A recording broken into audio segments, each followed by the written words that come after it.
ক্ষমতায় বসেই একের পর এক নির্বাহী আদেশ জারি করে সমালোচনার জন্ম দেন যুক্তরাষ্ট্রের প্রেসিডেন্ট ডোনাল্ড ট্রাম্প। এবার তার বিরুদ্ধে মামলা করলেন বেশ কয়েকটি সংস্থা। জানা যায়, যুক্তরাষ্ট্র মেক্সিকো সীমান্ত বন্ধ করায় ডোনাল্ড ট্রাম্পের বিরুদ্ধে মামলা করেছে অভিবাসী অধিকার সংস্থা আমেরিকান সিভিল লিবার্টিস ইউনিয়ন। গত ৩ ফেব্রুয়ারি রাজধানী ওয়াশিংটনের ডিস্ট্রিক্ট আদালতে মামলাটি দায়ের করা হয়। ট্রাম্পের অভিবাসন আইন বহির্ভূত এবং অনাকাঙ্ক্ষিত উল্লেখ করে মামলার অভিযোগপত্রে বলা হয়েছে, সরকার ঠিক সেই কাজই করছে যা সরাসরি কংগ্রেসের আইনের সঙ্গে সাংঘর্ষিক।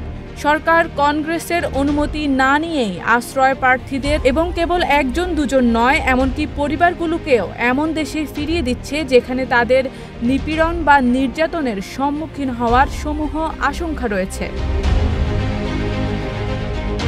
মামলায় সংস্থাটির সঙ্গে সহযোগী হিসেবে আরও রয়েছে অ্যারিজোনা ভিত্তিক সংস্থা ফ্লোরেন্স প্রজেক্ট, এল প্যাসো ভিত্তিক সংস্থা লাস আমেরিকান ইমিগ্রেন্ট অ্যাডভোকেসি সেন্টার এবং টেক্সাস ভিত্তিক সংস্থা রেইজেস।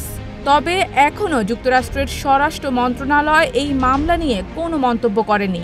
কুশ দেশাই মার্কিন সংবাদ মাধ্যম এপিকে বলেন, আমাদের অভিবাসন আইনের অবহেলা, অপব্যবহার বন্ধ করা এবং আমাদের সীমান্ত সুরক্ষিত রাখতে জনগণ প্রেসিডেন্ট ট্রাম্পকে ম্যান্ডেট দিয়েছে। কিন্তু এই নিয়ে হোয়াইট হাউসের অন্যতম মুখপাত্র কুশ দেশাই মার্কিন সংবাদ মাধ্যম এপিকে বলেন, আমাদের অভিবাসন আইনের অবহেলা, অপব্যবহার বন্ধ করা এবং আমাদের সীমান্ত সুরক্ষিত রাখতে জনগণ প্রেসিডেন্ট ট্রাম্পকে ম্যান্ডেট দিয়েছে। ট্রাম্প প্রশাসন মার্কিন জনগণ এবং যুক্তরাষ্ট্রকে প্রথমে রাখবে।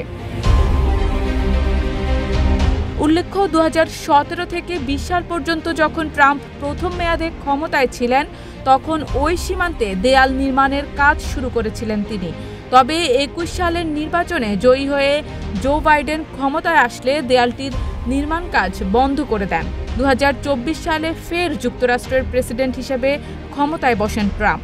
ক্ষমতায় বসেই অনেকগুলো নির্বাহী আদেশ জারির মধ্য দিয়ে দক্ষিণাঞ্চলীয় সীমান্ত বন্ধ করে দেন তিনি। সীমান্ত পেরিয়ে আসা অভিবাসন প্রত্যাশীদের জন্য নির্মিত আশ্রয়কেন্দ্রগুলোও বন্ধ করে দেন তিনি। শারমিন নিশু, ঢাকা পোস্ট।